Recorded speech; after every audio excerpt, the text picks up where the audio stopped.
how English just seems to have a word for absolutely everything, and then like three more just for good measure, right? Where other languages are super efficient, English is, well, it's just huge. So why is that? Why do we have this massive, sometimes kind of overwhelming vocabulary? Well, let's dig in and find out.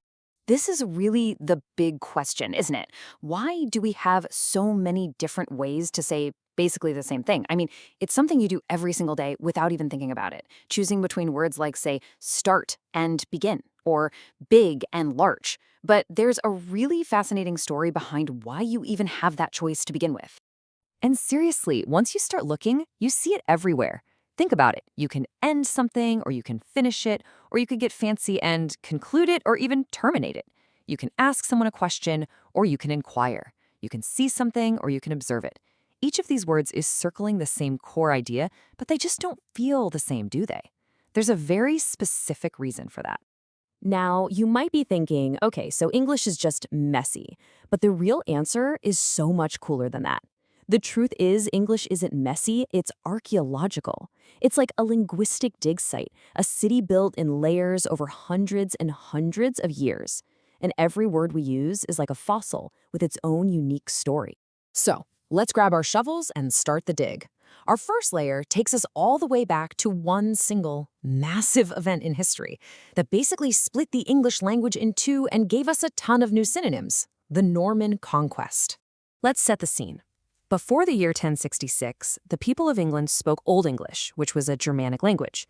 But in that one year, everything changed. William the Conqueror and his Norman army invaded from France, and all of a sudden, you've got a French-speaking king, French-speaking nobles, and French-speaking courts all ruling over a population that still spoke English. And this, right here, created an incredible divide in the language itself. You had the Anglo-Saxon peasants, the common people, out working the land, speaking their language. And then you had the French-speaking nobles in their castles, speaking a completely different one. This meant that for the first time, you had two different words for the same exact things. You had the words of the farm, and you had the words of the court. And this slide shows the absolute classic example of that split.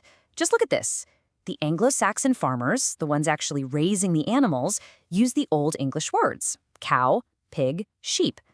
But the French-speaking nobles, who, only saw these animals when they were served up for dinner, they used their French words: beef, pork, mutton. This whole class divide is literally fossilized right there on our menus today. Okay, let's dig a little deeper, past that French layer, all the way down to the bedrock of the language. This is the foundation, the original Old English, the language of the Anglo-Saxons. The words from this layer, they just feel different, don't they? They're short, they're direct, they're earthy. These are the words for the most basic, fundamental parts of being human. Words like love, hate, house, bread, fight, die. This is the language of daily survival, our gut-level vocabulary. It feels so personal because it's the oldest part of our language. But the digging isn't done yet. On top of that French layer, English got hit with another huge wave of words, especially during the Renaissance. This time it was a more scholarly infusion from the classical languages, Latin and Greek, the languages of science, law, and philosophy. And this slide just lays it all out perfectly. You've got this three-tiered system. So let's take that first row. At the bottom, you have the simple, gut-level Old English word, ask. Then you get a little more formal with the French word, inquire. And at the very top, you have the technical, almost intimidating Latin word, interrogate. Or check out the third row, kingly, royal, and regal. Each word is basically climbing a ladder of formality and power. So we've unearthed all of these different layers. But how does this history actually affect us today? Well, it means that these synonyms are rarely, if ever, truly identical. They're artifacts, and each one carries a different weight, a different feeling. Okay, take a look at this. Childlike and childish.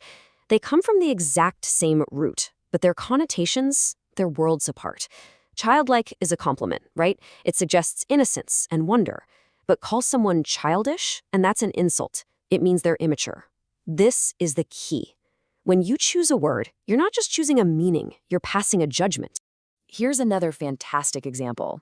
Being economical is a good thing. It means you're careful with your money. But being cheap is a criticism. It implies poor quality or maybe that you're stingy. It's the same basic idea of not spending a lot of money, but the attitude is completely different. It just goes to show you how English doesn't just describe reality, it's constantly evaluating it. Honestly, this quote just captures the spirit of English perfectly. The language has never been shy about taking what it wants. It's like a linguistic magpie, borrowing, stealing, and absorbing words from all over the world, and it almost never throws anything away. So when we look at this enormous vocabulary, we really shouldn't see a mess. We should see a living museum. English isn't inefficient. It's historical. It's a language that refuses to forget its own past. And this really brings it all together. Every layer of synonyms we have is a memory of power.